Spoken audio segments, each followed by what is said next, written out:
What's up, guys? My name is Ashley Horner. I want to welcome you today to the Reborn podcast. I have my co-host, Lena. And we have a special guest on today. We're here at American Brew, the coffee whiskey restaurant bar in Virginia Beach, Virginia. And if you're local or if you ever happen to vacation here in Virginia Beach or just passing through, make sure you stop by and come visit us for, I think, the best coffee. I make really good latte art. Yeah, your latte art has improved. Yeah. It used to be garbage in the beginning, but we're working on it. Now I'm up to like peaches, sometimes a little heart, sometimes it's a balloon. You never know what you're going to get. Different. So hopefully your barista will be Lena, and then she can give you a peach. Yeah, I'll definitely give you something that you can Instagram. Don't worry. She has to tell you what it is, though. Yeah, it's always different. It's abstract art. Okay. Yeah. Latte art's hard. I've watched videos. It's really just time doing. I get pissed. I Yeah, get it pissed can be watching people do it. I'm like, why does it look It so looks so easy? but it's not. It's bullshit. They're lying. So we have on the show today Tyler with Falco K9 up in Boston, Mass. And he came down to visit me. Was it yesterday? You drove through the night? Yeah, yesterday. Yeah. So we're going to talk everything K9s. We're going to talk shop business, what it's like having K9s. I guess all dogs, all types of dogs. And then, I have two Belgian Malinois who, if you're not watching the video, and you probably can't see them, but they're both laying down beside me. And Lane is next to Bones. Is it intimidating? A little bit. I never really grew up around big dogs. I've had Malteses and little white dogs all my life. So going from a little white dog to seeing like this black German Shepherd looking dog with big old teeth, I'm like, oh fuck. So it's a little intimidating, but I know you're always in control. So it's not as scary as it seems. No. That's a whole lot of trust in Ashley. Oh, yeah. I got him. He's good.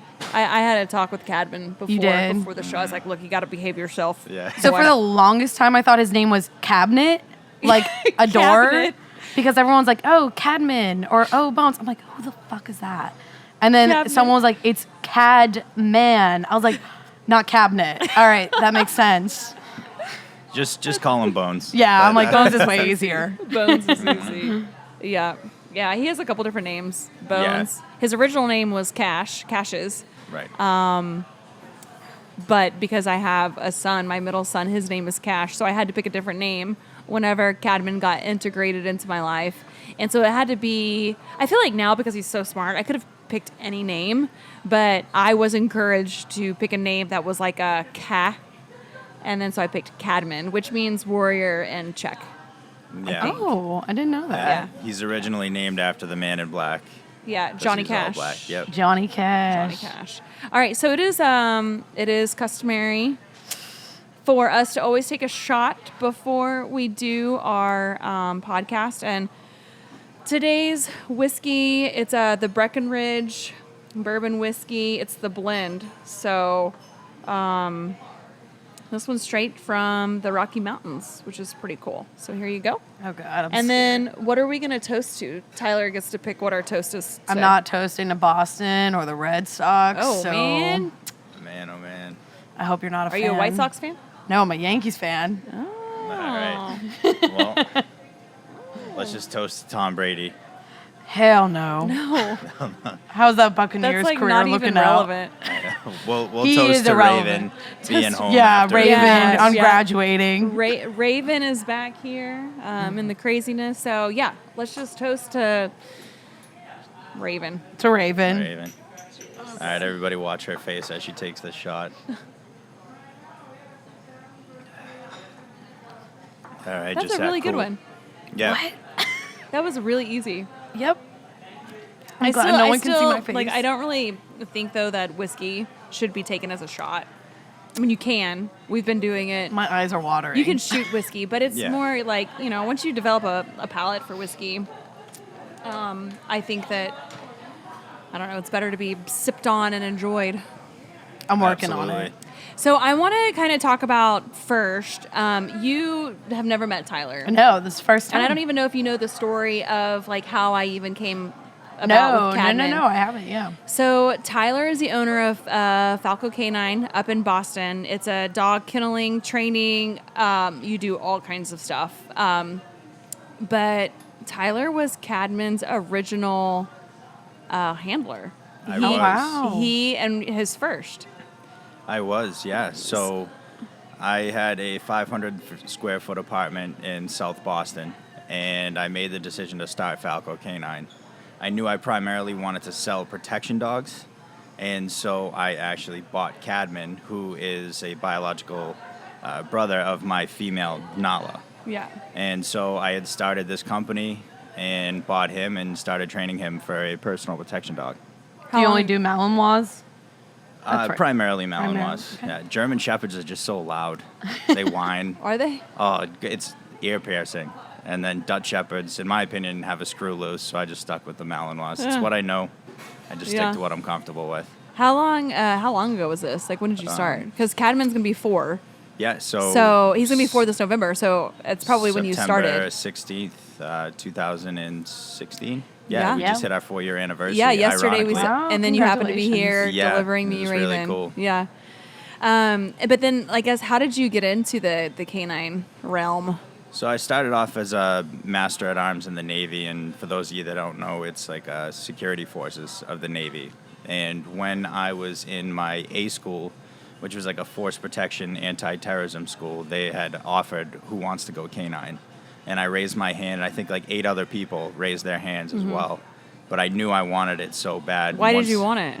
I had grew up around dogs my whole life. I know that's so cliche, but my entire life I was like that annoying little kid that pisses me off nowadays, running up to dogs they don't know, but I was just obsessed with them. And once I found out that there was a chance that I could work with dogs in the military, my mindset was just right on there. There was no way I was going to be told no. So we sat in on a board, and in the board there was like 2 slots for a K9, and myself and another guy ended up getting it, and I just wanted it so bad. It's funny now. Thinking back into K9 school. Thinking into K9 school, like every day I'd go home and attach my leash to my dresser drawer in my barracks room and practice my corrections and walking. Attach your leash? Yeah. Like, was there a dog attached? No, it was like the dresser drawer, and I would be like, no, heel, like remembering what foot to step up, or I'd practice like putting my choke chain on a teddy bear because there was there was a gig what system. If people Can you imagine his roommate seeing, like, walking in and he has a teddy bear on a chain? You're like, I'm gonna go. Hey, come on in. How was your day? Everybody's into something. All right, my roommate's fucking weird. Yeah, exactly. This is our first time meeting me. I think she wants it to be the last. No. Out here putting choke chains on teddy bears. But yeah, it was just something I wanted so bad, and I knew that I was not gonna fail. But it was, looking back now, K9 school was easy, but the pressure was really on. Yeah. And I knew that I had to perform. And in the military, generally any military schools, you get 2 shots at something. So if you fail at something once, then you get one more shot to try. And I actually failed the psychology quiz. Wow. And another thing called field scouting, because I couldn't walk straight. It's still an issue to this day. I have, I'm all over the place. With no alcohol. No alcohol at all. Yeah. So. Yes, I don't know how would you, not that you would get pulled over for drunk driving, but like what happens if you, and then you're like, no, listen, like I can't walk straight anyways. Right, exactly. It's just like, check my records. Well, first, if I got pulled over for drunk driving, I'd tell them, listen, I can't even walk straight sober. So me doing this right now, it's just not pointless. In the cards, so let's just skip the test. Right. But I failed the psychology test, and now to this day, as a dog trainer, my primary, like my baby is in psychology, and I really attribute that to failing that test and putting all that attention and focus and effort. So looking back now, I'm glad I failed those events because I'm like a lot you had better to work for it. harder at them. Yeah, exactly. And so now, like, a good chunk of my one-on-one sessions consist of psychology talk, like the first psychology half with the dogs. Yes. Yeah. So and I was a handler in Fallon, Nevada, for 4 years, and you have to say Nevada. It's not fighting Nevada? words over there. Yeah. Nevada. Yeah. So if anybody's listening to this right now, just say Nevada. Nevada. And save yourself a punch to the face. Okay. And so I've been in Fallon. It smells pretty you have? bad. It smells bad? Oh yeah. Is that what you said? It's a Why? tough adjustment.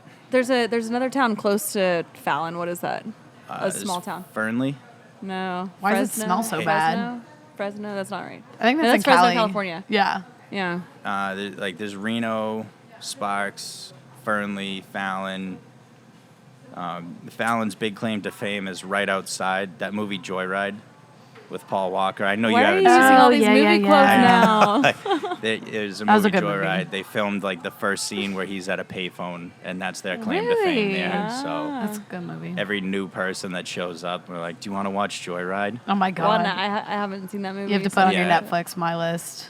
I do. Yeah, I told Tyler to make me. He keeps making all these movie quotes since he's been here yesterday, I'm and a I'm big like, movie guy. I thought I've been doing really good at catching up on all my shows, but Apparently clearly, not. yeah. And then you talk to me like I got 3 heads because I haven't seen Axel. Yeah. Have you seen the movie Axel? Is that the one with the robot dog? Yes. That looks terrible. It is so good. I'm just asking you basics. I was Like, have like- you seen Forrest Gump? Like, I'm making Forrest Gump Ashley. references. You're coming at me Ashley. with the movie No. Axel. Axel's a good movie. I mean, I thought you'd like it because it has a dog in it. Oh yeah. For Dog sure. robot. Yeah. You know, it's different. It's different when you have kids. I mean, you yeah. start getting on their movie playlists and watching, Axel. all the Axel. Yeah. Axel. It's a good show. Oh, don't get me wrong. So you went to, so you did the Master at Arms, the dog stuff. So you went dogs. Yes.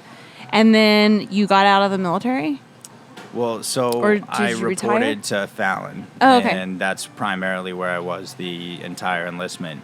And it was really unique because there was a lot of experience in the kennel in the beginning, and they were all leaving within 2 months. So I had Wow. to soak up all that knowledge. And In a short amount of eventually- time. Right.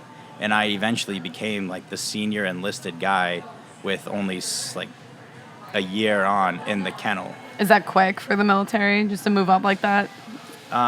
No, it wasn't normal at all. Really? No, like Why wasn't it normal? well, so I was a junior guy, but all those guys had fulfilled their obligation in Yeah. Fallon, and they were leaving. And so as they were getting more people, nobody wants to come to Fallon. So it was all younger people that started coming to Fallon, and I was expected to be this subject To matter step expert. in and to be Yeah. like the leader You of all stepped these up. young And I people. had no business, being the Wow. leader. So I had to pretty much fake it till I make it. And the dogs in the kennels had specific issues that needed to be fixed. And the military is basically like, I don't care if you have to fit a square peg into a round hole, just get it done, And I was making excuse after excuse, and they just weren't willing to accept the excuses. So I went online.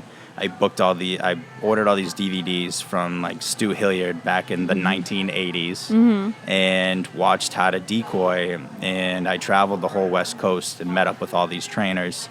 And, through that, I was able to learn specific things. And that's my favorite part. That's really when I say Falco K9 started, because I learned how to teach a dog to counter, which is basically bite with a full mouth. And that was what made me fall in love with decoying. That's what made me, in my opinion, fall in love with dog training. And just it completely took off from there. When did you move to Boston? I grew up in Boston. So you just moved So back. when I got out, I just moved back home.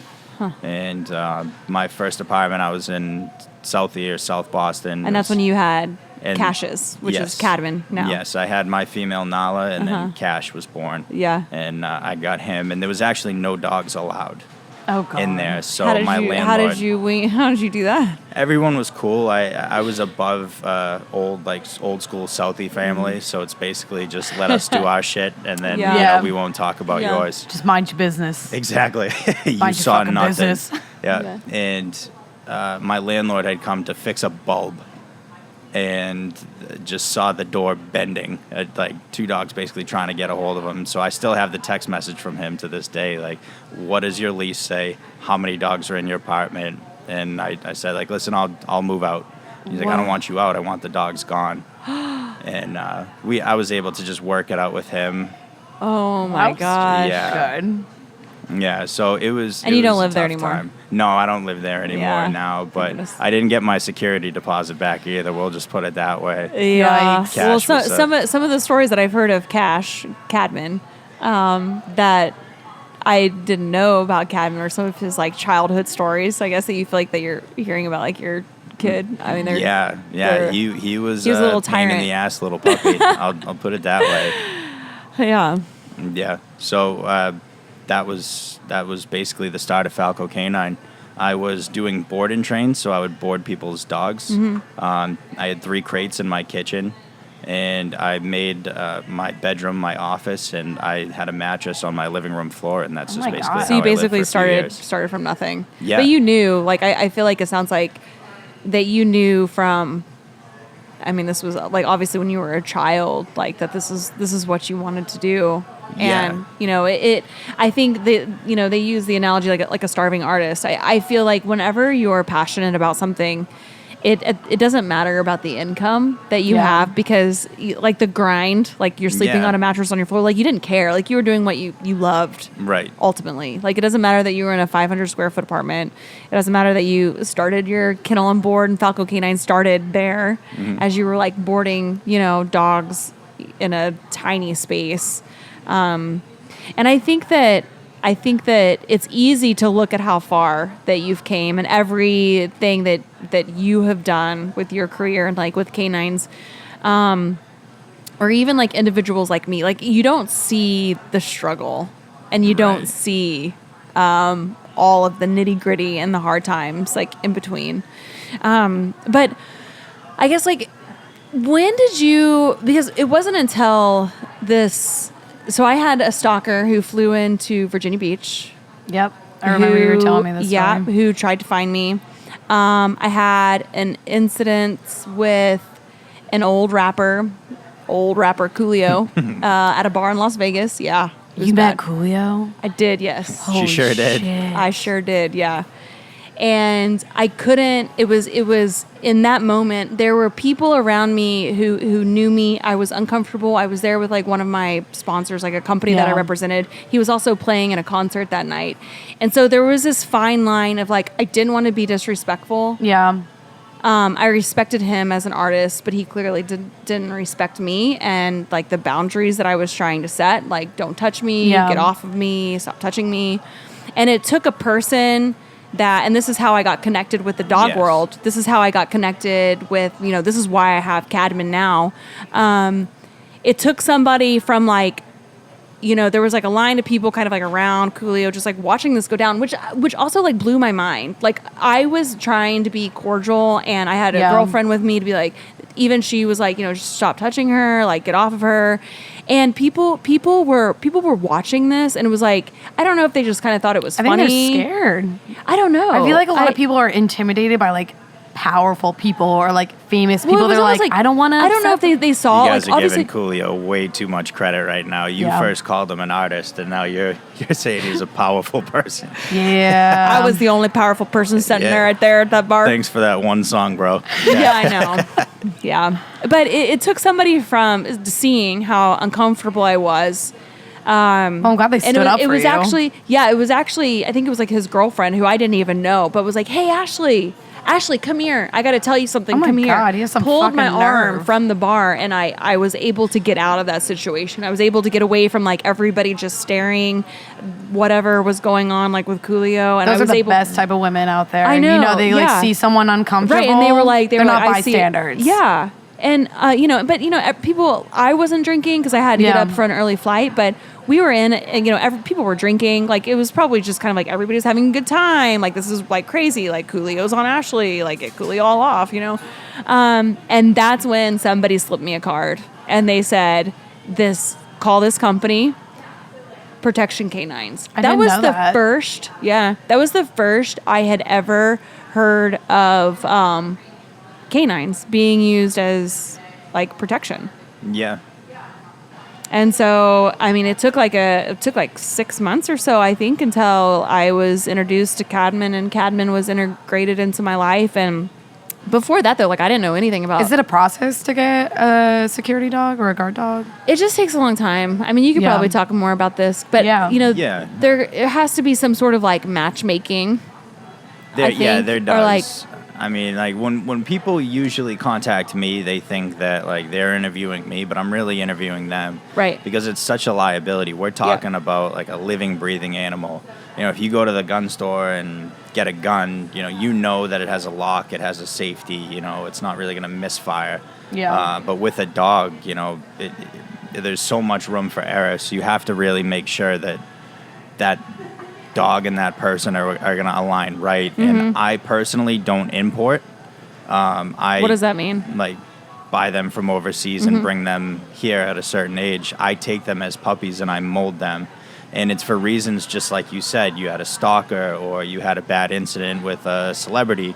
When I sell somebody a dog, it's my work and my stamp of approval that this dog's going to perform. Yeah. And the canine world it can be a very sleazy industry, and you have to make sure that you're dealing with the right people and honest people, because it's very easy to get burned as well. Yeah. Have you ever turned someone away, like an applicant who was like, "Oh, I need a guard dog"? You're like, "Why?" Oh yeah.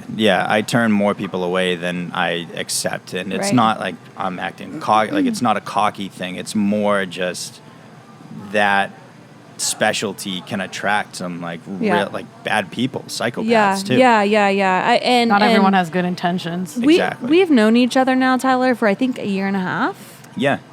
A little over a year and a half, and have known each other well. And you and I connected pretty quickly, after I got Cadman, and I just I feel like I'm a very confident and strong.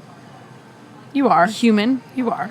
And Cadman's well trained, and I've continued to work with him every day. But I think that it's important that people understand the caliber, because just like you were saying, it's like a loaded weapon. It's a liability. You have to understand, it's not, and I think I was talking to you about this yesterday, is I have Bones. I have him for a purpose. Yes. He serves a purpose. He's not just a handbag that I have on my side to look at my dog, or this is cool. He serves a purpose. He came into my life for a reason, because I desperately needed a canine of his caliber in my life. And I didn't, when it coming to with options, and plus too, I have kids, we have handguns in the house, and they're put away or whatever. But it's with Cadman, I feel like I can take him anywhere with me. I mean, there was a story a year ago of one of our Targets here locally. A lady was going into Target and trying to take little kids under 4 years old out of their cart from their moms. That happened to me. It did. That happened to me as a kid. Someone tried to take me, my mom, when we were in a grocery store, and she went over to the other aisle. Were you here in Virginia? Yeah, I was in Virginia Beach too. I was I don't know, a toddler. I don't know if we were just visiting at the time or we were living here, but my mom went into the other aisle, and this was early 2000s. You don't really, maybe it happened, but no, I mean, but even now, sometimes before, I would let my kids just kind of run around. Yeah, I mean, my boys are wild. So she literally went one aisle over, and she comes back. How old were you? I was probably 4 or 5. I was young enough where I could sit in the front of the cart, and she saw someone trying to pick me up. And my mom started screaming bloody murder and was get the fuck away from my kid. Yeah. He never got me actually out of the cart, but he attempted. Wow. Man, oh man. Dude, that's crazy. My mom's been paranoid ever since, rightfully so. But that's super traumatic. I don't remember it, so that's good. But I can't imagine as a mother. I know. Being scared for you see your child that happening. And it happens a lot at gas stations. It happens all the time. And I think I've spoke about this before at other past podcasts, but we become so complacent with our surroundings and just it's easy to feel what's safe. Going on. It's easy to feel safe because you think it can never happen to you. Yeah. Yeah, exactly. And that's how people get in trouble. It's you always have to be on guard, I feel just a little bit, not so much. Yeah, it's good. I just think that it's important to know your surroundings. And even now, I have Cadman, but I think even more, I'm very aware of my surroundings. But without a doubt, Cadman's been. How do you think I am with him, though? So you and I have had several discussions. Yeah. All right. You can be a little bit of a fur mom, but aside from that, it's very rare. Because you've told me that I'm easy on Cadman. Yeah, you're easy on him, and then I'll have this discussion with you, and you'll be good for 2 weeks, and next thing you know, you're posting like my baby sleeping, and it's just like in the Cadman bed, under the comforter. and you're like, what is he doing in the bed? Actually, Yeah, I'm Get him out like, of he's bed. supposed to be this hard charging, like hard ass dog, man stopper, and then he's there like getting a pedicure in bed. Like, man, oh man. Yeah. But you know, I mean, like, we're pretty lucky to have you as a protection canine owner, because you're very dedicated to the process. A lot of people will spend that amount of money. Somewhere, sometimes upwards to $150,000 some protection dogs go for. Yeah. And they expect it to be just a turnkey operation. But and it's not. I mean, because And- I still work with Cadman. Yeah. Every day, a couple times a day. Yeah, absolutely. And so people just get upset, and then they'll want to just return the dog, knock on wood. I mean, we haven't had any returns yet.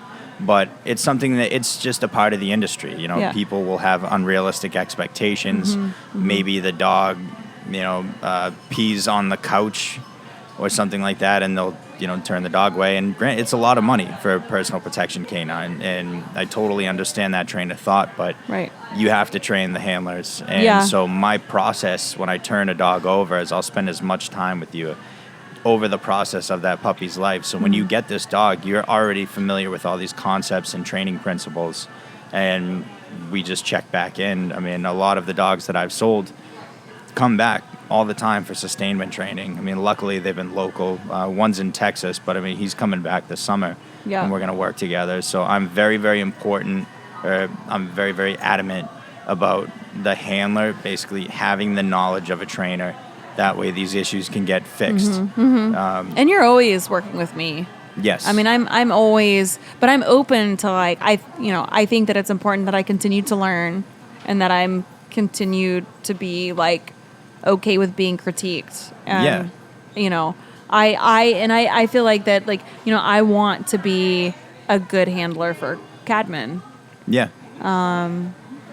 So what do you think who do you think like could use a protection canine? Like, is it just people who feel like that their life is being threatened? Because aren't there dogs that like they do other stuff besides personal protection, right? But protection, Yeah, like property protection and stuff. Well, I think the best candidates Yeah. are celebrities, like first and foremost. A lot of first responders, families, because they're gone or away Yeah. from the house. So if the husband never or wife would've travels thought. a lot, Military families, if your Yes. husband's gone. yeah, I mean those are perfect candidates right there.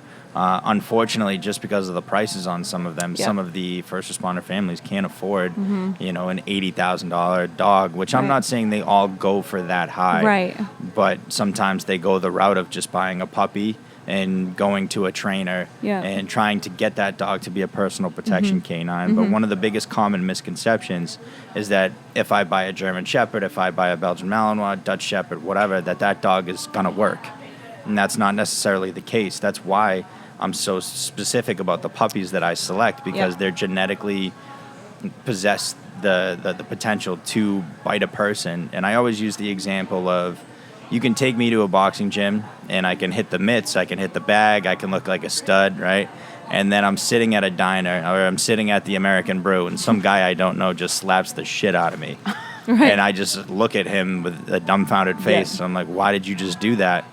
And I don't get up and I don't put the boots to him. Yeah, you I don't react. I don't possess the genetic potential to be a fighter. Yeah. How do you pick your puppies? Like, what is like what you look for? So usually I'll know the mom or the dad. Yeah. And that tells me a lot more than any sort of bloodline. Really? Like, I don't really care about the paperwork or the acronyms that are involved in it. It's like, I know the mom, I know the dad. I focus more on the female or the mother. Yeah. Because usually what that dog has in them is a lot of the potential or the genetics from the female. I didn't know that. Yeah. And yeah, I mean, that's basically, the selection process. Well, when I see them as puppies, I'll show up. I'll see which dog comes to me first. I'll see which dog, wants to sort of play or engage and play with me, which will go after sort of looks like a prey item. And I'll, it's a lot, to throw at them and make a decision. So I usually make a decision at 5-6 months old. And if that dog isn't showing me what I want, then I'll just sell them as a house pet. We'll Yeah. teach them There's the nothing wrong with basics. that too. No, I mean, not at all. Yeah. And Raven just came back yesterday. Yes. Yeah. And she was up with you a little bit longer than what? Because originally it was just going to be 4 I thought it was weeks. gonna be like, it was gonna be a month or something. It was. So she went up. So I started working with Raven like from the very beginning. And I think that I felt like I really pushed Raven when she was younger. Like I just had these expectations for her. Like I wanted her to like pick things up really quickly. And I mean, she did good. Like I worked with her a lot, and then knowing you and your background, I was like, look, I need reps, like lots of reps, lots of punctuality, and so she went up to you. It's like what is it called? Like it's a puppy boot camp, or what is it? Oh, it was a board and train. What? That makes puppy it sound camp? so I know. cute. It's just our board and train. Your board and program. train, yeah. But unfortunately, Raven went into heat during the board and Yes. train program. Yeah. So the board and Girl. train was affected It was. by her going into heat. And I was so thankful that she went into heat up in Boston because I was like, starting well, to not think my you did that on problem. purpose. I'm like, not my problem. She went into heat young though, right? Like at She's not 9 even a year months? old. Yeah. No, she was right on pace. Oh, okay. Okay. But yeah, I was starting to think you did that on purpose because She it was hit right puberty after. hard. was I didn't know like, she- I didn't- Come on. yeah, I know. We like talked about Her it. crate was white one night, and then it wasn't white the That is next so morning. gross. Oh my god. And I was like, it's "N- natural, no." Ashley. It Yes. happens I to can't. everyone. Yeah, and so with your personality, Mm-hmm. that got you to where you are, like as like an alpha female or entrepreneur. But with dog training, it hurts you because you're so focused about the end result versus respecting the process. Yeah. And that is one of the most common traits of your average pet owner. Like some guys will come up to me and be like, my dog's 12 weeks, not listening to me, not coming off leash. And I'm like, well, show me a video of you Yeah. at 12 weeks, motherfucker. Like, Yeah. like, What were did you doing look at like? 12 Yeah, weeks? pretty sure you were just pooping in your diapers and Yeah. not being No, a that productive is member of true. society. That is true though. But like her being the first puppy ever that I had, that I was like, okay, I'm gonna train her, like work with her. I didn't know the timeline of like when she was supposed to hit certain milestones. But what I've learned is that, like, I mean, it's very much like the growth or development of like She's a child. human. Yeah, She's a baby. like there shouldn't be any like, oh, they're supposed to start walking like on their first birthday, or that there's really no specific dates or like milestones as she was so, because my biggest frustration with her was I could not get her to lay down until she was it was right before she went to go see you. I finally got her in a down position. I had never been so frustrated in my life. Like, and at that point, that was like, I just quit. I was like, I give up. Like, she's doing everything else pretty good. She knows how to like get in her place and like, and I just like, that's when I was like, Tyler, I need help. Yeah. I can't, so it was good. And, I've had her for just like a day now, but, she's great. You guys did a good job. Oh, thank you. Yeah, Thank you. you did a And, good job. like with dog training, and especially what you and I are going to go over today, is the communication system, the clear communication system. But with dogs, it goes pretty deep. Now, to us trainers, it's basic, but for the average pet owner, so when we talk about things like classical conditioning, right, Pavlov's bell, That's some pairing old the psychology. Oh, yeah, being thrown out he's told me there. about pairing the this bell before. with That's the cool. food, Yeah. and making a dog basically react to what's a neutral stimulus, stimulus. yeah. Yeah. And so when we hear that, we're like, oh yeah, Pavlov's dogs, cool. Dog treats. Right, but we don't realize that like we can be classically conditioned. One of the members of the Boston Bruins that we worked with watched a lot of The Office, Oh my god. yeah. Yes. This is and my so alley. it was on Netflix. Like with his and- dog, or this was before he got his dog? Well, he had told me when I was telling him what Pavlov's dog Oh, okay. and stuff like what classical conditioning was. So he listened to a lot of that show, The Office, and on Netflix there's the theme song, like the famous theme. Yeah. And he would always skip the intro. But one day he was watching, it was cleaning the house, and it was on USA, and the theme song came on, and he grabbed the remote and went to go basically That's skip funny. the intro. So I mean that's classical conditioning. So Yeah. it's difficult telling somebody how we're going to make chemical changes to the dog's brain, applying it to human nature, and getting you to understand, And once you understand what it is, how we apply it to dog training. And that's why yesterday we were talking about like the okay versus the good girl. That's hard. Yeah, and it That's gets hard. complicated. Yeah, because but now I once- have 2 dogs. And Right. it's like the dual training. Yeah, and once you have that eureka moment, you're going to get it, you're going to understand it, Yeah. and you're going to get bit by that canine bug. But if you don't You said I'm going to get respect- bit by the canine. Yeah, bit by the canine bug. Oh, by the canine bug. But you can get bit by I'm the like, canine well, yeah, too. she did Yeah. like get my hand yesterday when I was trying to get a ball. But Raven. Yeah. yeah, no, that's also interesting. I think that's like why I'm really intrigued by just like, I think that because I am into training them, I would never feel confident to take somebody else's dog and be like, yeah, I got your dog. You need to take my dog.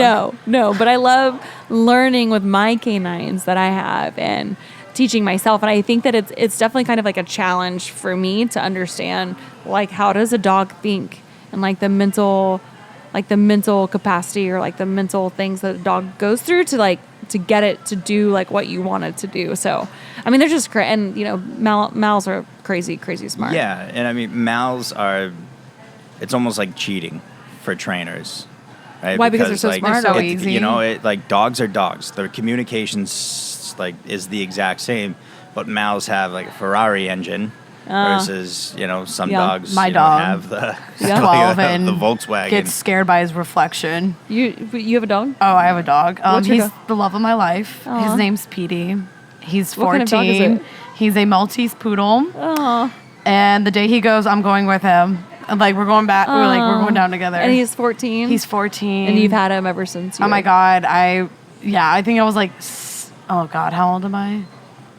Yeah. So 11 years. Wow. So he's stupid though. Yeah. I love him. He's People- really people pretty get to really look close at. to their dogs. Oh my Yeah. God, I'm in love with him. Yeah. I cry. My mom sends me photos. One time I was at the brew and I started crying because she sent me a picture of him in a bow tie. I was like, that's my baby. Oh man, she's like my worst nightmare. Yeah, I pet owner. probably the worst person to have Yeah. like a protection dog because I'm like, it's okay. Like you can do what you want. Yeah. And, you know, I mean, like what makes, or what I find, like what a common denominator of a lot of great trainers Yeah. is they've gone through a lot of trauma in their life, whether it be childhood, whether Yep. it be like, you know, their first responders, such as myself with part-time dog training. And so they've practiced these principles on themselves Yeah. through their recovery process. And so they apply it to dogs. And it's almost like they're crazy about the dogs that they're training because they care more about them. They see that in themselves. And so their job performance reflects from it. And so I'm not talking about like a basic, you know, commercial store pet training service where a 16-year-old girl is clicker training your dog. I'm talking about like the guys that or women that do like behavior modification and can make some huge changes in dogs' lives. Yeah. So you've had Falco K9 for, it was your 4 years? Fourth, yeah, Yeah. 4 years. That's awesome. So what's happened between you've started the business, the company, and I just kind of like want to talk a little bit about like kind of switch over to like the business aspect of things. Oh, yeah. So we've been in our commercial location for about a year and a half. And so at first it was just me, you know, training dogs. My family construction business had gone under. And, you know, my mom needed work. And basically I started a hiking service for her, and my aunt did Oh, that. that's And they awesome. actually did awesome. And so Where I they was would take in- people hiking or what? They would take the dogs hiking. They Oh, would so they take did with the dogs. 4 Okay. dogs at a time, and they were clients Very of cool. mine, so they would take them to a local spot called the Fells or the Blue Hills Reservation in Boston. From there, I found this commercial location, and it was a huge financial burden that I was about to take on. It's a risk. But yeah, Is and it It's a where risk you're anytime you still start a at business. now? Yes, yeah, and so paying just short of about like $11,000 per month, and obviously I wasn't making that training people's dogs how to sit in a baseball field. Yeah. So I just doubled down on myself, and my nephew Jake, which you met, he came on, and it was a really really stressful time. We were averaging like 18-hour days when I was at the Wow. firehouse. My mom Yeah, and my because you're nephew- also a firefighter. Yeah. And so my mom and my nephew had to cover for me, and on the weekends they would have to come in, and like I'm talking actual legitimate 18-hour days. And How many dogs did you have then? Oh man, I mean, I had 2 protection dogs that were for sale, and the rest were just dogs coming in, dogs boarding, doing the board and train. And Oh, so you just didn't start off just doing security. So you had boarding and you did the training. Yes. Yeah. Okay, so and it was you like still a have little like bit- doggy daycare. yeah, don't so you? we have what's called No. the day school. Yeah. And that also was a service that we were offering in the new space. So it's structured daycare with training. So it's all dogs that have come to us, or our one-on-one sessions or group classes. They know the basics, but they're not being sent to just this free-for-all daycare Yeah. where they're developing bad habits. We're actually maintaining some of that training. How did you market yourself? So I was Like a from the beginning, huge- like going from like your apartment, and then you were like, okay, I'm just gonna, go get this space. Like, I rented. I have friends that were huge Gary Vaynerchuk fans. Okay. And so I bought the Crush It book that was written in 2009, and it was primarily social media based. And from there, he had come up with a updated one, but Gary V was primarily my main like go-to guy for marketing and hustling Yeah. and everything like that. Is And he so, he's like a entrepreneur sort of type? Because Yes. I'm not familiar with Gary. yes, What was his name? Gary Vaynerchuk. So he's Vaynerchuk. big about just hustling, Yeah. marketing yourself on social media, different Do strategies. you think that he kind of mentored you in a way to like? He got in me that to a space, certain point, yeah. and I feel like I outgrew him as soon as the company started to really grow, and I actually now have a mentor / business coach, Justin Garcia, or he goes by Master Chim, out of the Bronx in New York. What does he And do? So he owns an MMA gym. He's also like a life coach, and he has a lot of programs based towards like men. And as soon as I started going to him, like our sales Interesting. just skyrocketed. And he's all about like tribalism. Yeah. Does he specialize in just like small business or like what? Small business as well as life coach. Just life coaching? Yes. Yeah. Interesting. And he's such a powerful guy to be around. Like Yeah. I really knowing him and joining, this group with like KD Matthews, who Yeah. has been really life changing, because like it just owning the business just became so stressful. Yeah. And something that I personally deal with is like anxiety and depression.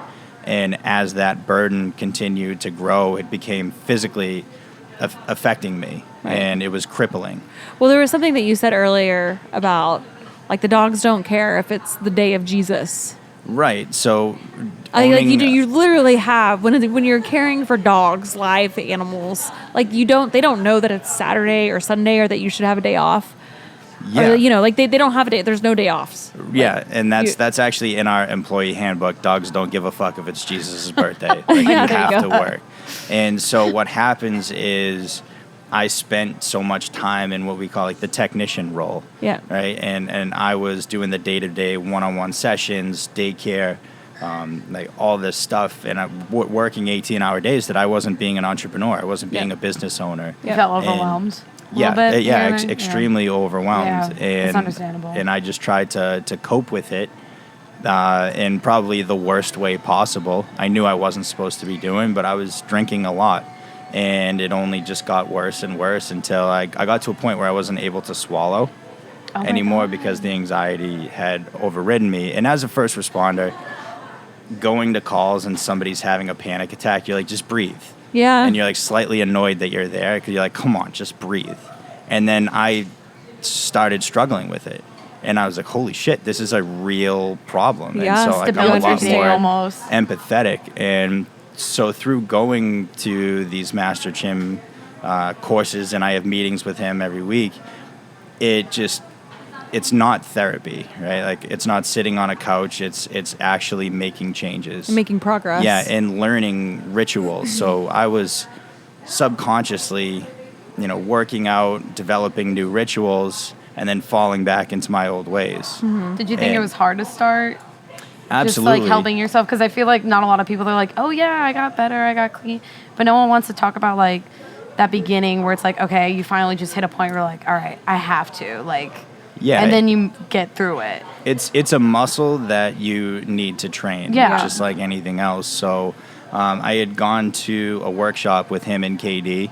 KD was also going through some stuff. Now, who's Katie? He's a dog trainer Okay. in Florida. He's a part of our Okay. group called like Yeah. the K9 Kindred. Yeah, and I know KD. Yeah. He's awesome. Tough He love. is. Tough He is. love. Tough love. Tough love. Absolutely. He's good though. Like if you're into dog training or anything, like definitely. Right. Check him out. And Yeah. just spending that time with them was so powerful. Like the model that we use is pressure to power. So now every time I deal with stress, like I feel almost grateful now because it's a chance to get better. Right. But so That's a beautiful thing. having those things explained to me, Yeah. learning rituals, learning formulas, which are things that I do in dog training, Yep. but never applied to myself, Mm-hmm. I became just a completely different person. And that's where I met Katie. You know, I was the best version of myself when I met, my girlfriend who now lives with me. Awesome. So, yeah. Keep making yourself better. Yeah, there's something, we get stronger through our struggles. I think that it's hard to kind of explain like truly what that means because you hear all the time like you grow through adversity, but honestly like true. unless it is So true, but I true. feel like unless you really unless you really go through things, and people go through things, and it doesn't matter how hard it is. It doesn't matter how big or how small the mountain is. It's still a mountain that you're having to climb. Yeah. And whenever you get to the top, you're probably not going to be there for very long because there's going to be another mountain in the distance Yeah. that you're going to have to climb. Yeah. How many employees do you have right now? We're up to about 14. Wow. 14 employees. 14, And that's yeah. from your nephew and your mom? And your Yeah. mom's still there. She still helps, She right? is. She's kicking ass. Yeah, yeah. She's 68. And she just like That's a works boss lady. circles around everybody else. We actually had some kid from the National Guard working for us. And at the time we were getting our floors done. So our daycare had just like we had walking at Castle Island, playing at Castle Island. And this kid, he's like 18. He's complaining about the heat, saying that he's tired, doesn't know how much longer he could do it, wants $2 more an hour. And my mom just turned to him like, should I be worried about the military? Oh my The future gosh, of our go, nation Mom. if you're the one. Wow. And so, yeah, he left. Yeah. It was just too much for him. Yeah, couldn't fit the bill. Yeah. How are things during COVID for you up in Boston? Because Boston was So- like pretty hit hard too, Yeah. right? So it was New York. it was tough in the very beginning because it was the unknown. Not only at the fire department was a pretty hostile work environment. Yep. Because we didn't have the protection. Right. Didn't really know what we were up against, and guys. Well, had- and there was like no guidelines really put out in the beginning. Like Right. you didn't know like what Yeah, and guys have kids Yep. with autoimmune, disorders and stuff like that. So their primary concern was, what is this? How are we Right. going to be kept safe? And about 9 guys on my group actually caught it. Oh my God. I tell them I didn't get it just because I'm a man.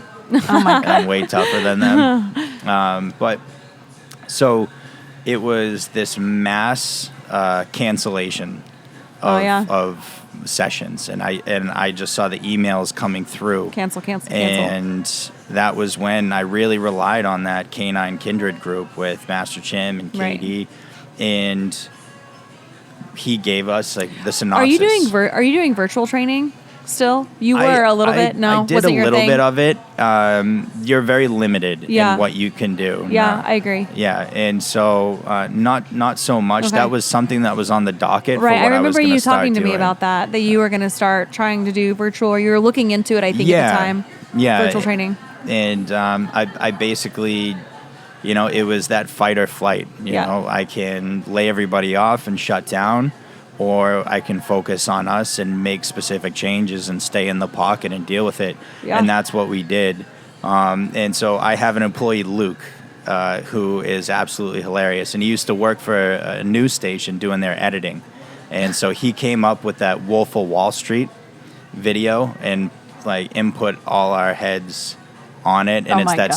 speech that Leonardo DiCaprio gives, where he's like, "We're not fucking leaving," and everybody's and the whole crowd goes wild. Like he edited my mom's face on a guy like flipping off the camera, Wow.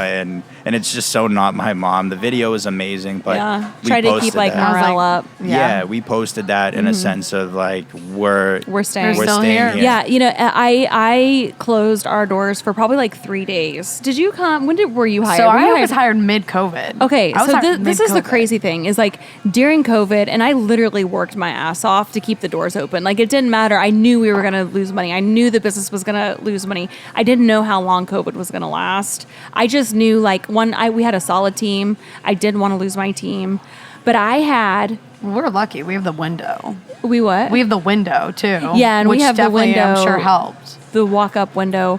But I had people ask me if they could just go ahead and collect unemployment.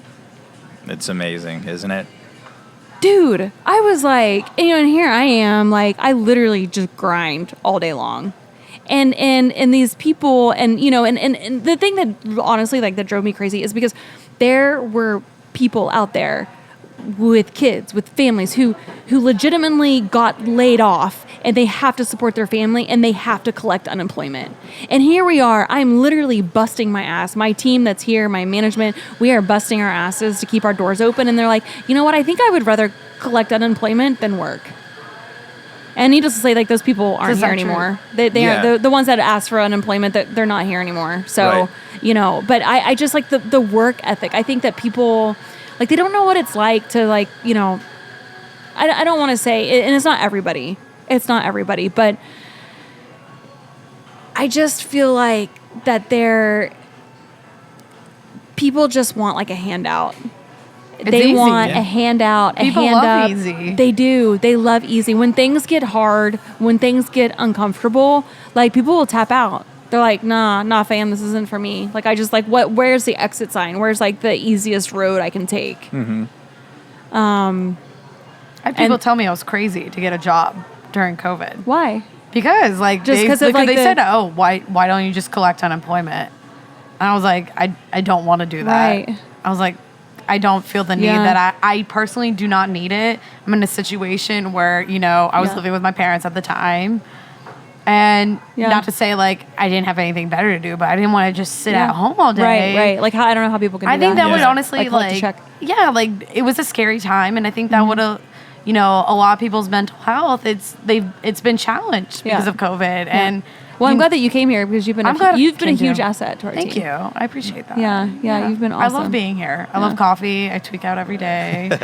You said you tweak out every day. I tweak out every day on coffee. Yeah. So Yeah. it's my pleasure. Yeah. Thanks Yeah, for but the it's coffee. tough. I mean, small business, like from one business owner to another, there's a lot of stuff that kind of goes on, I think, behind the scenes that, you don't really just come out and be like, oh, this is a business and this is like what we're going through. Yeah. But there are things and challenges, and you're slowly rebuilding your team Yes. because you lost a lot of people, and Yes, we did, and one of the things with starting a new business from the bottom is you don't have the funds. Yeah. So sometimes there's more work than your average employee is gonna, that he's gonna have to put out. right. for- But what I don't understand is like if depending on what they want to do long term, and I always whenever I interview somebody, like I want to know like what they want to do, and part of the problem there, Tyler, that I think is that people aren't fully invested. Because for me, like if you're going to stay with me and stay by my side and walk through this with me and grow with the company, like you will, like you earn that. Yes. They don't understand, like in the beginning of starting up a company, like it's scrappy. You're Yeah. hustling. There's not a lot of money, but if you stick with it and if you grow with the company and if you literally just give it what it needs, if you give it the life that it needs to grow, like you will reap those benefits and the rewards of that. Yeah, for sure. And one of the things too, and my dad also learned this lesson in business too, was I was thinking with my heart versus my mind. And so when it came time of, the payroll protection program and schedule a meeting with the bank, I didn't know if I was going to get it or not. Yeah. And so I had a talk with everybody and basically said, hey, if I don't get this or approve for this by Friday, I'm going to have to let everybody go. and everybody looked like they got punched in the gut. And that was very motivating to me. Yeah, But you're like, I'm going to now- work harder to like make Yeah. sure that we keep our doors open. But now I have this, mass exodus, of people that just looked at it like a job and wanted me to give them more. Like when you ask me for a raise, I say, okay, work more. Yeah. That's all I want. Like I'm Right. not going to give you a reward for Yeah. doing what I hired you to do in Right. the first Yeah. place. Yeah. If you want to make more with me, then you're going to work more, Yeah. and they're not willing to do it. So that sob story you gave me about having to live off of canned food for a while, I Right. don't give a fuck about Right. it anymore. You gotta do because more. You're not me. You're not willing to be in the trenches and stick it out. So before I was really stressed and I was going to call you because I knew that that's similar to something that you dealt with as well, with a lot of people walking out on you at once. But now I'm realizing in business, whenever I'm faced with whether it's the COVID, whether it's, anything that puts an immense amount of pressure, I almost like it now. And it's like that, everything's going to be okay. Right. You don't know how you're going to get to that end result, but it's almost like satisfying. So when the coronavirus hit, I was actually talking to Katie and said the Board of Health came and shut us down on a Friday for not practicing, Social like distancing. non-essential services or something like that. Oh, We yeah. could do the boarding and stuff, but we couldn't do one-on-one sessions, and somebody called the Board of Health on us. And I shut down for like half a day, and I'm like, fuck you, you're going to have to drag me out of here in handcuffs. Right. Yeah. And when I heard about the Board of Health coming, it was like just this fire inside of me that I loved, because I'm like, I don't know what I'm going to do right now. Right, but I'm gonna figure it I know I'm out. going to do something, Yeah. and I know it's going to be okay. Yeah. And it was just that anticipation of, and that's it's kind of like positive reinforcement with dogs. Yeah. Why did dogs hunt? It's that that hunt, drive. Dude, yeah. because you're going I to get feel that like toy. I feel like that's when like I'm literally like, yeah, because it was you might know a little bit about this, but and I haven't really talked about it, but it was a year and a half ago. I had all of my employees that I had at American Brew laid their keys on the counter and walked out. And I had one employee that stayed behind, and this was on a Sunday. And I had never placed a food order before. I mean, because I ran business, I had management in place to run the business. I was doing all my athletic endeavors, whatever. Whenever I came back in, and I was like, okay, we need structure. Like I was being more involved, and I really don't think that my management liked that. I didn't think that I don't know, but. Yeah, 12 people laid their keys on the bar, and they literally just walked out. And I opened the business on Monday because it literally, just like you were saying, it lit a fire inside of me that like, I don't know what the hell I'm doing right now, but I'm going to figure it out. And the next day, like or it was on Monday, I'd never been in the kitchen a day in my life. I had never cooked eggs. I didn't even know how to turn on the grill, right? And whenever I couldn't figure it out, I think there was some tampering with the gas lines or whatever. I went to Walmart and I bought griddles. I plugged in the fucking griddles and I made people's food on the griddles until my contractor could come out and tell me what was wrong with the gas line. I love that. I didn't know Dude, that. yeah, because I was like, and I think that just kind of like lit a fire, but behind whoever, like, the old team that I had, because they were like, oh, she can't do it. There's no way that she can do it. Yeah. And They're going to walk out. They leave. They took money out of the bank account. Wow. They took items from American Brew. I mean, it was bad. They called the health department. But it's like in those moments, like, that was when I was literally like at my lowest low. And, it was almost like I have never grinded, and I have never, this is what's crazy is like, I have a Garmin watch and you can kind of track how many hours you're sleeping. I was maybe sleeping 4 hours a night. I was never late. A single day, I was never late for work. In fact, I was waking up before my alarm would even go off that day because I was ready to wake up and like literally like Take on the kick day. the day in the balls. There was like this quote, damn, I can't remember where it's from, but it was probably some cheesy Hallmark movie. But it was like, and it's a great one. It's you can get kicked on your ass and you can decide to stand up or just sit there. Yeah. And I'm like, wow, that that hit me. I was like, that's literally something you have to do taken every day. That's what life is, though. And again, it doesn't matter. Like you had a bunch of employees that left. I had to basically build my company from the bottom up, not knowing anything. my computer was destroyed. They shredded all of their NDAs. That's insane. They got into my filing cabinet. They took money from the bank account. But it's like I could have sat there and I could have focused on the negative, right? But I had to focus on the growth. I had to focus on like, okay, whatever, this has happened. Like you lost your employees and now you got to rebuild. You can't sit here and just be like, have like a sob story for yourself. Yeah. And you can't like feel sorry for yourself. I mean, you can allow the anxiety and like the fear like overtake you, but I think that it's an important and as you've experienced that, like it's in those moments like that's whenever you really find like what you're made of. That's when you find your true strength and you literally learn how to grind like you've never grinded before. Right. And for me, like it's a lot of how do I want to be remembered? Yep. And for you, I mean, you have your 3 boys. Yeah. It's like the legacy. What, as your boys grow up and they start to understand. You know what's crazy though is like in that mix, and this was like months for me rebuilding, and I think finally I feel like I'm at a place where I have my management, like new management involved. My team is amazing, but in the midst of this chaos, my boys were still playing basketball at this like little basketball league, and. I was trying to just hire bodies. Like I just needed bodies. Yeah. I didn't even know how really to make a proper latte. I didn't know how to make proper food. I was going off of what I thought I knew. Yeah. Right. And I would still make the time. I would leave for 30 minutes to try to make it to my son's basketball game. And I will never forget. I would walk in there and I would see like, one of them would be playing and one of them would be off the court. And I just couldn't help the emotion and the tears. Like it was almost like I left here, which was literally a shit show of me like looking like I had my shit together, but I didn't have my shit together. I would walk into where the boys were playing basketball and I would see my sons and I would kiss them on the head.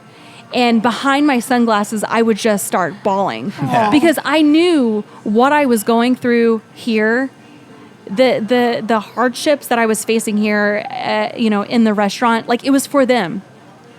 I wasn't going to quit. Yeah. I couldn't quit. I couldn't call my mom and ask my mom to come help me. She didn't, like I had to do it. I had to figure it out. And that is like one of the moments that it was extremely tough, but I had to remember my why.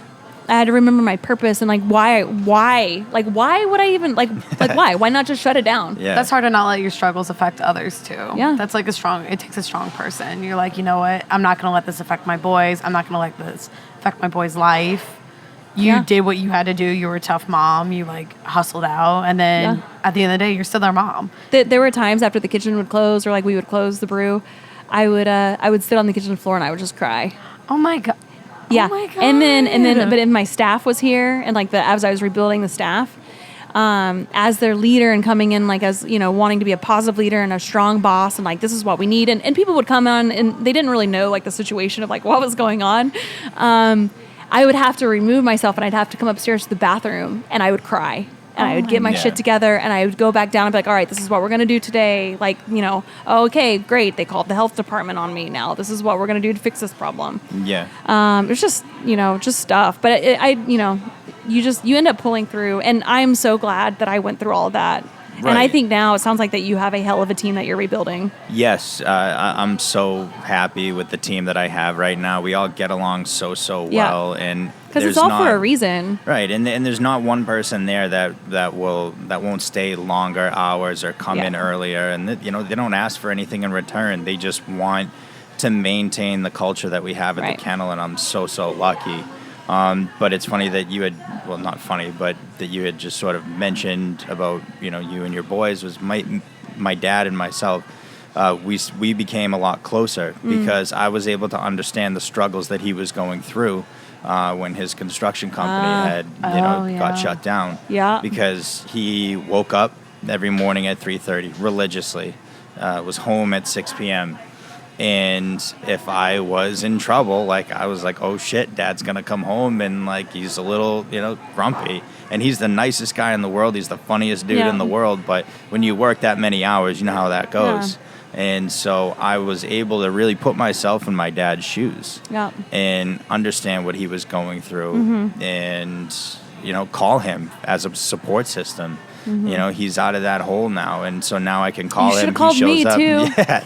Like he comes to the kennel and he sees me like that's really the whites special. in my eyes. Right. And so he's like, what do you need me to do? We'll get through it. It's Yeah. fine. And so having him as that support system and really respecting, him working his way to the top and dealing with the recession and everything that followed from it, like I now am a lot closer with my dad than I ever thought it would be. It's funny because I had my mom on the podcast recently, and when my father passed away or whenever he got cancer, my mom had to go into a company that she didn't. This is how the weird parallels in life are, right? Like we see these lessons, we learn these lessons, like you and like seeing your dad and learning about your dad.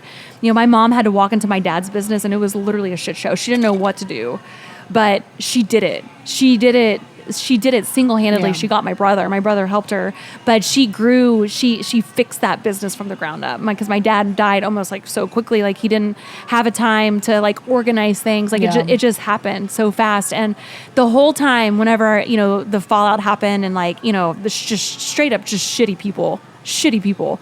And I kept thinking back to my mom. And how my mom prevailed through that time of walking into my dad's business and being like, all right, well, shit, we got to freaking do potatoes today. We got to do this today. Like, where are the keys? Like, how come this isn't working? Like, why are people just, not paying? And she really just walked in there like a freaking boss. And my mom was hurting. Hurting because, you lost her lose a husband. spouse. Yeah. You can just feel sorry for yourself. Don't worry about it, Mom. Yeah. Just close the shop. Don't worry about it. But she didn't. She figured it out. And the whole time, whenever I was going through that, like you kind of probably channeling in your dad and being like, this is what my dad went through. Like, he got through it. And, for me, like, I really channeled my mom and seeing what she went through. And it got me through. But I actually didn't even tell my mom about everything that happened here for almost a year. Wow. And she was like super pissed when I finally told her. Because she was like, I would have been out there, the next day. I would have been finding their mothers. Like, what kind of people just do that? And they were taking money from your bank account. They were destroying things, destroying files. Like, what is wrong with this world? Actually, and that's like my mom to a T. But yeah, it's tough. But we grow through those things. And I think it's important. What do you think is like for both of you, like business-wise aspect? Like for a lot of businesses are struggling right now because of COVID, whatever they may be. Like, what do you think is something good to take away, or what advice would you give to those businesses that are struggling right now to, help them, to motivate them? You're going to get through this. Like, your business is going to be okay. Like, what? I think for sure tighten things up. Like, if you don't know where your dollars are going, like, now's a good time to figure out where your dollars are going. Yeah. I tighten up, and I think that, like, now more than ever, you got to be involved. You have to be involved for support for your team, A lot of people are scared, even employees. Yeah. And, I don't know. I would just say, like, if you got to tighten up. But I think it comes down to, like, you just got to grind. And you have to think, like, you just have to think creatively as to, like, this might have been the business model of like what you were probably going off of like for a while, but there has to be, this is when you got to learn how to be creative and other ways to make money. Like maybe it's going to be selling more apparel. You know, maybe that's going to make up more, which we've started doing. We've started selling a lot more apparel here at the brew. A lot of coffee beans. What would you say? Yeah, I would say absolutely tighten up. Like make sure that you have practical systems in place. Because if you spend so much time in what we call like the technician role, you're not being an entrepreneur. You're not managing or running your business properly. So if you don't have functional systems in place, then you're not going to be operating at your best. And just taking the pressure and turning it into something and become better. And I personally used it as a way to train my employees, because what was happening sometimes is, I was really busy, didn't have enough time to train them. So they were improperly walking dogs on leashes or they were doing things wrong. So I took that time to spend with them and basically teach them how to train a dog, even though maybe they're daycare attendants or they're kennel techs. Them having that knowledge only makes me a better employer. So. There's a saying that I've really held on to, and it's the growth and capacity of your team, of the business that you have, solely depends on the leadership that you put in place. Yeah. Like how much you're able to ignite the growth of your team that you have. Because your company, your business is only as good as your leadership and your team, period. Yeah. Period. It doesn't matter. Like let's say like there was just me, which I'm a very average cook and a very average barista. But like if it's just me, and then I have all, and if I have milk though. well, yes, Yeah. but you could probably kill me on the latte art now. You know, that's fine. But like if there's just you're great dog handler. You've been doing it for a long time. But if somebody walks in and then all of your trainers are literally shit, they don't know how to walk a dog on a leash. That puts your company, like your company's not going to grow. Yes. In fact, you're gonna degress. Right. But if you Yeah. take the time to really mold your team and to get them or put people in place who will train your team like you want them to be trained. Right. That's when the capacity of the company continues to grow. Right. And that's where ego, comes into place. Like I want to make a sign that in front of the kennel that says like, please leave ego here. Yeah. I want my employees to be better at me in dog training. 100%. And Oh yeah, so, I mean, I feel like I have people in the kitchen who are better than me. Like, Yeah. you know what I mean? I mean, that like Yeah. you are a dog trainer. Like, I would say my forte has been more like fitness, Right. but yeah, 100%. Right. Everybody down there, I want them to be better than me. Because if they're like my level of making like a burrito or something, then Yeah. And it kind of hit me, especially with my nephew Jacob. Yeah. Like he's crushing it Yeah. as a decoy, and also like when I used to walk around Southie, everybody knew me with the dog, and I was like Norm from Cheers, like hey. Yeah. Now I walk around, nobody fucking knows me. Yeah. And they all know my trainers, Right. and they're all friends with my trainers. That's when and you I'm know, like, though. That's when you know that- I'm the one on the outside, like, hey, I want to play. Yeah. You know, but it's great, and I really needed to look at it from an outsider's perspective and be like, hey, some of my trainers are better than me at Right. dog training, but like, if that's the case, I got Falco to a point where we got a commercial position, but now these guys can take Falco to a point where there's Oh, yeah. several. 100%. And it was something that I really needed to have that mirror talk with me, like, what are you mad about? Yeah.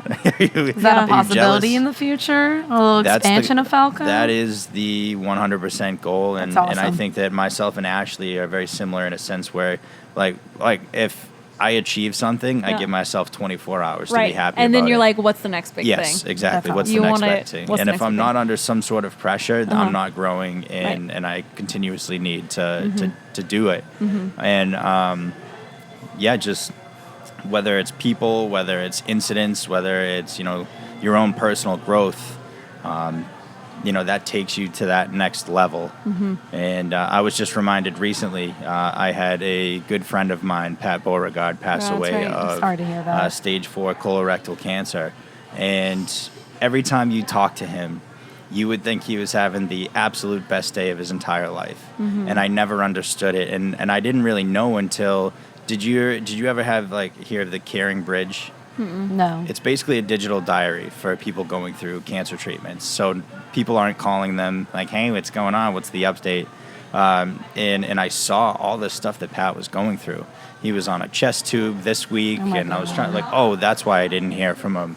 Or he went through 40 rounds of chemo, but with a smile on his face the entire time. And it was so amazing just realizing like he shared so much of that power with everyone. What do you think his legacy is that he left? His saying was basically like, hope, pray, don't worry. His legacy is just really based on mindset. Yeah. One thing that was absolutely incredible was we were able to have a benefit for him called Pause for Pat last fall. We raised about $16,000 because I was watching Pat go on all these shows, raise all this money for colorectal awareness or research, never for himself. So I Right. started Pause for Pat, which he was originally kind of pissed about. I know. I remember you telling me like you were going to Yeah. raise this money for him so he could go to Florida to get. And Yeah. he was like pissed because he was raising money for him. Like that's how selfless this Yeah, guy he was. was like, hey, That's I cute. feel weird. Like, promoting this. It's money for me. I thought you were going to do it towards research. And Yeah. he was like life coaching Yeah. other people going through the same thing. Wow. Meanwhile, he had it, the Wow. worst. Like that's like a 2-year lifespan. And so, he got back from Florida. I had read in his diary he was on this chest tube, and he found out that his beautiful wife, Amanda, was pregnant. Oh. And so Amanda had Noah, I believe, on July 10th of this year. And all these surgeries that Pat was having was basically to prolong time so Give he him a got to little bit more spend with time. his son. And, I fell back a little bit when I heard about Pat's death because I felt sorry for myself and fell back into my old ways a little bit. And I established, it just hit me like he would do anything to be with Noah right now. And Right. you're feeling sorry for yourself and you're deep in a bottle, like Yeah. time to cut the Right. shit. And so it was just such a amazing experience, or just pleasure, just knowing Pat, because there's so many things that he would have loved to do. And he was big on mindset. We would talk about certain books that we were reading, like the David Goggins Can't Hurt Me book, and just all these. He was just an amazing guy. Yeah, I think that's just his life is just such a testimony Yeah. to making the best out of every situation that you're in. Yeah, agreed. And, whether it's something that's personal that's going on in your life. And usually, and I like to say, like, everybody is fighting a battle that we don't know anything about. It's so true. It No, no, literally it- costs $0 to be kind to people. Right. And we all wake up and we have the choice of how we're going to look at life and what we're going to do when we face certain challenges. Yeah. The struggles that we have in business. And it's through that adversity, it's when we truly grow. And I just think that we have such a newfound respect for other people who have been on that same journey and who have grinded and who have been through the struggles and the pitfalls and who have gotten knocked down. But it's really in the moments that we decide that we're not going to take any more shit and we figure it out. Yeah. We figure it out. It was really funny when I first met Pat because he was in the Marine Corps and I was in the Navy. Then there's that rivalry that goes on. So I met Pat. Pat's like this tall, handsome guy, and I'm training his puppy Ruby. We hit it off. We exchanged numbers, just for dog training, by the way. I enjoyed him as a friend. Sure. Okay? And That's the Chain real link teddy story. bears. There's a different side to that. right. and then the next time I saw him was October, but it was a warm October day. I think I was in shorts and a shirt, and he showed up in a parka and mittens. Oh, And I was like, what's wrong with you? I was shitting all over him. I'm like, Yeah. you pussy, you're a Marine, and you're sitting there with mittens. Like, what man wears mittens in the first place, even when it's cold, but let alone in October? And he friend requested me on Instagram and Aw. Facebook, and I saw he was battling stage 4 cancer, my going gosh. through chemo. So I was like, oh. Yeah, you're like, well, I feel like the biggest asshole right now. Yeah, so. Well, that's good. Nice, Well, yeah. I guess what advice would you have for young entrepreneurs that are wanting to start a business, or maybe somebody who's starting a business and right now they're facing a lot of hard times, Well- and they're wondering if they should quit. Well, so first, I hate the word entrepreneur. Yeah, Because I feel like it's so abused it right is. now. It really is. Yeah. If you friend request me and on your Instagram it says entrepreneur, I'm immediate no. Oh my gosh. I don't it's know. harsh. Does mine say Yeah, that? I gotta check yours Wait, later on. no, gosh, please. But it's just a title that at one point meant a really, really big thing, but Yeah. now is overused. But my advice to them if they're first starting out is you have to be willing to struggle and eat shit, and you Yeah. have to be willing to hustle, because one day you're going to look back on that Right. and you're going to enjoy it. Yeah. And I think that you have to be willing to be living in that 500 square foot apartment yeah, with your mattress on the floor yeah, and eating canned food. There's a part of the grind that you have to be willing to do. oh, absolutely. And what I think also, when you're in a position to do so, get help running your business. Yeah. I'm a very stubborn guy. I am too. I feel And- because I've never really had a mentor. Yeah, and when I meet like guys that show up to dog training with their girls, are initially a little bit standoffish to me because they think that they can, train the dog, right? And I'm sure it's something you deal with Scott, like on many levels. I'm gonna paint the walls, and then you're like, hey, buddy, there's paint on the ceiling. Right. Like, we could have hired a fucking professional. Yeah. And so the same thing goes with business. I was like, I can do it. And then realizing now, and like, you're never too good to ask for help. Right, and just or to get advice. I really actually feel like that I really struggle with that, actually, because I am the type of person, like, I like to have my hands in everything. Yeah, I would agree with that. That's pretty accurate. Yeah. Yeah, I like to try involved. to do. It's hard for me to let go, but I've also experienced, like, everything that happened. When the fallout happened, I have a really hard time trusting people. Yeah. That was rightfully so. Super traumatic for me. I dealt with, like, major social anxiety. I mean, you name it. Like, I got put through the ringer, and it's taken me a long, long time. Mm-hmm. Yeah. Like, my circle got super small, super, super tight by choice. Mm-hmm. And it took me a really long time to trust people, or to be okay with, like, asking for help. Yeah. Yeah.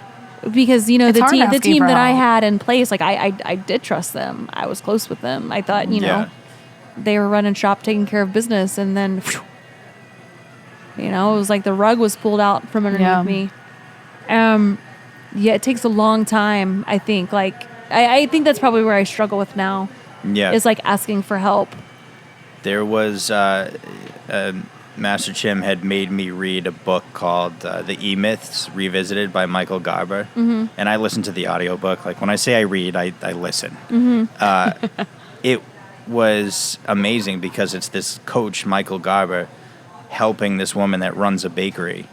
And I felt like the book was made for me. This woman, she wakes up at 3 a.m., she heads to the bakery, cooks, works the register, cashes out on the register, grocery shops. But at the end of the day, it's like 11 p.m. Yeah. And then she's constantly redoing this cycle. And it was basically Michael Garber coaching this woman throughout the entire book. And all these examples that he was giving was me as a business owner. I should probably download that book and listen to it. It was incredible. What would you guys tell yourself when you just fresh in the business, first starting, both of you? Like, what would you tell your old self or your young self before you got in? What advice I would say, like, for me, like, I think the hardest lesson that I've had to learn is, I would say, don't hire your friends. Okay. Because, and I was really bad at that in the beginning, because I'd be like, oh yeah, you want to make some money and you're my friend, and then it all comes down to, like, who the person is.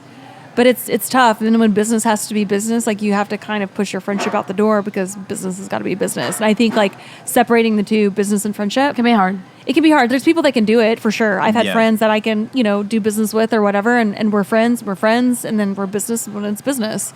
But I think that was tough. And plus, like, whenever, and they say, like, I think it's recommended that you don't hire your friends. But at the same time, like, whenever you're starting up a business and you don't have a lot of money, you kind of need your friends and family to help you. Yeah. You know? And so I think it just comes down to, like, it's got to be the right type of friends or the right type of family that understands. Yeah. That you still got to work. Absolutely. And for me, if I were to talk to my younger self, like, I would basically say, like, know and understand and establish your rituals, because I got to such a point where I was lost and I wasn't taking care of myself and I was really far gone. And I established the importance of these rituals and formulas, where if I'm, waking up and I'm eating healthy and I'm in the gym, and I find that I'm a much better business owner and I'm a better version of myself. Yeah, because you've lost a lot of weight. I did. I mean, I don't want to say a lot of weight, but whenever Jesus. I first... How big was my head? No, but I remember when I first met you, I mean, you were, like, pounding energy drinks, which I think maybe you still do. Hopefully not as enough. But, I mean, that's, like, some habits you can't But, kick. yeah, and then I remember, and you talk about this, like, you kind of had, like, this reborn moment of, like, where you started working out again and you started eating healthy. And then I remember I saw you and I was like, damn, you look good, Tyler. Like, I mean, like, we're buddies and all, but, like, you look good. You look real good. Like, what are you doing? How are you eating? What's your diet? Are you working out? It was like I wasn't really eating. I was just on that liquid diet before. Just drinking protein powder. Yeah. And, so the keto diet was really easy for me. Yeah. And back in the military, I was following all these bodybuilding regimens, and that's where I felt like I loved Chris Gethin. That was my go-to guy. But I would always crash, and I was always grumpy. So I just decided to give the keto diet with the intermittent fasting a go, and I felt like amazing. Yeah. And when I started feeling better, I just became a much more productive business owner. Yeah, you're probably a better boss too. Oh, 100%. Especially once you started training and eating better. Right. I mean, it literally like fitness and like the disciplines that you have in fitness, the disciplines that you have when it comes to running a business. Like when you can get like your lifestyle right, your fitness right, your eating right, your sleeping right, it bleeds over into the business and being a boss and being just a better human. And I don't know the direct quote, but it's Buddha. And it's like, you are what you feel. Buddha is at it again. You are what you feel. Like, you are what you eat. It's like, you are what you feel. I don't think that was by Something Buddha. you attract. I don't think that was Buddha. Yeah. Buddha has a cool quote. Just look up Buddha quotes, and then It's in there you'll somewhere. get my It's like gist. the third one from Yeah. the The top of the And list, yeah. like prior to meeting Katie, I was in these really toxic relationships, and that also played a role in my mental health. And when I was that best version of myself, I met Katie, and like Katie's this news anchor on the main, new like channel. Yeah, she 5. has to have her shit together. Wow. Yeah, she does have to have her shit together, and so She's waking up like in the she's mornings, right? Yeah, she gets up at 2:15 every morning to go to work. I thought I had it bad. Yeah. Jeez. And not she's gonna I What woke up time a I little bit get up? before 4 this morning. I was like, wow, I'm so early. I'm going to be so productive. And she's waking up at 2. Yeah. What time does she go to bed? Oh, and that's been a great thing too. She goes to bed at like 7:30. So like 8 o'clock, if I want to spend time with Katie, I have to, be there, and it actually forces me to go to bed a lot early, and I'm a lot more productive in the morning. Do you wake up with her at 2 a.m. as well? Hell no. Well, the dogs wake up. Oh, yeah. It wakes me up, and then I'll fall Right back back to bed. asleep. That's good. But like she's just like this really classy, beautiful, educated woman. And my parents, it's really funny. My parents will text her, or my dad just today called me. Like, I called Katie. I saw she did a story on the bike lanes in Boston. I said, she didn't say my name. I wanted to give her shit for it. So like my parents are so happy that I'm with her too. Yeah. So, Yeah, I mean, it go like whenever you start getting your health in line, your fitness in line. Right. So what's next for you, and where can people find you? And I guess, do you have to be on the east side to get your dog if they wanted to go through the same training like that Raven went through, or if they wanted a protection canine? Like, where can we find you? What's next? What's going on? I can always make it work. I'll find a way, no matter what. But Because I drove Raven up to you Yes. in Boston, and you actually drove her back. Yeah, because we're friends. But yes, but I mean, it can happen. No, You're absolutely. gonna have him driving to California, or like. Yeah, I don't know if you're like I don't think you're gonna be driving to California, but yeah, we're friends. Right, yeah, We're friends, yeah. and you wanted to see your buddy Bones. Exactly. And so just the future of Falco K9, we just made an expansion move right down the street, actually. We just acquired more space. That's awesome. Congratulations. Thank you very much. And so now that I have it somewhat figured out about what I want to do in that new space, I just want to see, probably around the north side of the city where I grew up, I can possibly open a Falco K9. 2. A second one. But I will say that I don't have clear systems in place. And I don't have the right formulas right now. So a main part of my focus is really, really getting those in place. And so Falco K9 can almost run like a McDonald's, where I hand it's like a blueprint. There's a formula, yeah. It's a blueprint. Right. Dude, that's so important. Like with American Brew, whenever I started really stepping back into the operations and stuff, I wanted, and we have that how-to book down there. Oh, yeah. Like literally. It's the Brew Bible. Yes. I wanted anybody to be able to step into American Brew and to not know how to do anything and be like, oh, this is how I turn on the register.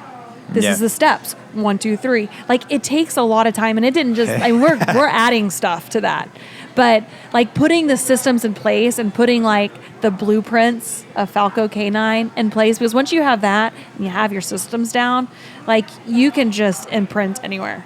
Yes. So that's pretty cool. So what about on like social media and? So social media, we're on Instagram and Facebook. The tag is at Falco K9 Boston. Cool. Our website is www.falcok9boston.org. A lot of people give me shit for the .org, but I bought the .com on GoDaddy, and then I bought .org it. is an option. It's always an option. So like .com I bought on Google, and Okay. then I signed up on GoDaddy, and they were like, "We need your domain name." I'm like, "I don't know how to transfer." So that's actually how .org happened with Falco K9, okay. but I own .com. Yeah, okay.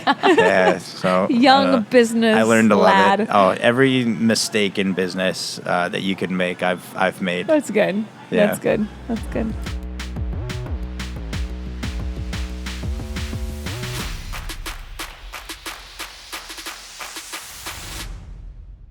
Our homework for this this segment is I want you, and right now things are kind of crazy. Maybe you were doing something that you thought that you were supposed to be doing, had the awesome office job. Maybe, you were doing what you went to school for. And maybe what we're going through right now, you're realizing that maybe that's not your passion anymore. Maybe you were doing that and maybe you lost track of like who you are and what your passion is. So what I would like for you to do is to really sit down and think about what is it that makes you move? What is it that truly makes you want to get up every single day and to work? If there was absolutely no money involved and you could be happy doing something for the rest of your life, what would that be? Whatever it is that you write down, that is what you are truly passionate about. And I believe that if you're passionate about something, you'll learn and you'll figure out a way to make money doing something that you truly love. And so what I want you to do is to reconnect with what you once were passionate about, reignite what you are passionate about, and find ways to pursue that.